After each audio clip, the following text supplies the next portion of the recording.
hydrology. This is the Armstrong Report.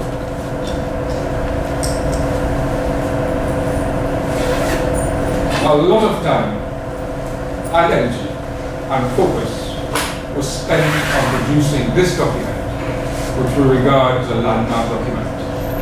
Any government that is interested in transparency and accountability ought to abide by these kinds of findings, because it is much more than a highway. Any government that wants to embark on huge multi-billion-dollar mega project, especially those involving complex social and ecological impacts. This is a template which Mr. Armstrong of the Armstrong Committee set out for government to obey, to abide by. So it is much more than a highway. And we're calling on the government to abide by its recommendations and findings. Since 2005, the people have been asking the government for the same thing.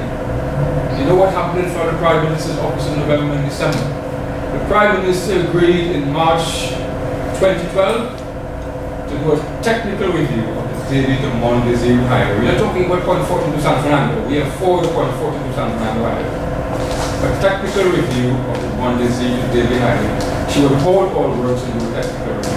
They have stopped work between David and Mondesir, but they have not told us very clearly in any kind of way, in an unambiguous way, including the Prime Minister, that they intend to obey by the findings of this report and the recommendations of this report. And we think it is extraordinarily important for the credibility and for the future development of good governance in Trinidad and Tobago for them to abide by these findings. These findings are very clear.